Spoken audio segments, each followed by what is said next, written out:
Bienvenue dans la cuisine de Chef Bunny. Aujourd'hui, on découvre le gazpacho, une tradition ancienne pleine de chaleur et de souvenirs. Prenons le temps de la savourer ensemble.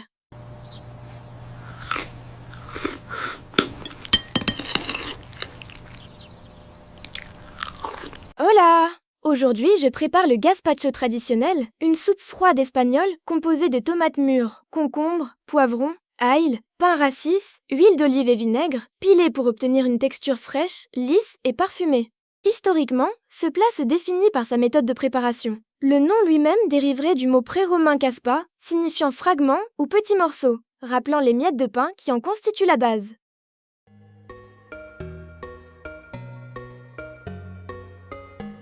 Étape 1.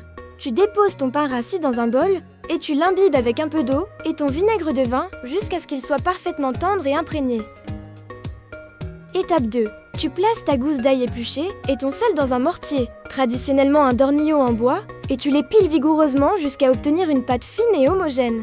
Étape 3. Tu verses ton huile d'olive goutte à goutte sur la pâte d'ail tout en tournant ton pilon de manière constante et circulaire pour créer une émulsion liée comme pour un aioli léger. Étape 4. Tu ajoutes ton pain ramolli et préalablement essoré dans ton mortier, puis tu travailles la matière au pilon pour l'amalgamer totalement à ton émulsion d'ail et d'huile. Étape 5.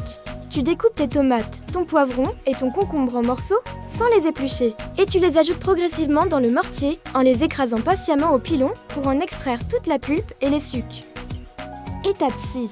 Tu passes l'intégralité de la préparation obtenue à travers un tamis fin ou un presse-légumes manuel pour retirer les peaux et les pépins. Tu ajustes la texture avec ton eau très fraîche et tu laisses reposer plusieurs heures avant de servir.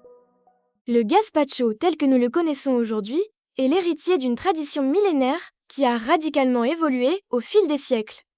Contrairement aux idées reçues, le gazpacho n'est pas né avec la tomate. Ses racines remontent à l'époque de la Rome antique.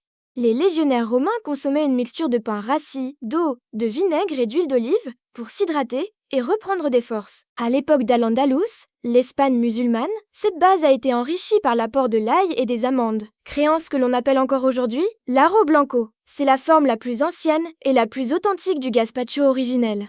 Le gazpacho rouge, devenu le standard, est une création beaucoup plus récente à l'échelle de l'histoire, entre le XVIe et le XVIIe siècle, suite au retour des conquérants des Amériques. La tomate et le poivron, originaires du Nouveau Monde, sont progressivement intégrés à la recette paysanne.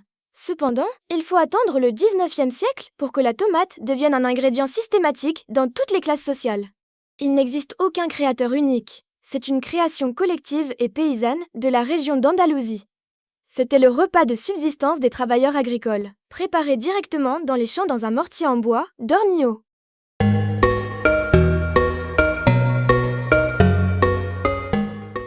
Voilà pour le gazpacho traditionnel. Merci d'avoir voyagé avec moi aujourd'hui.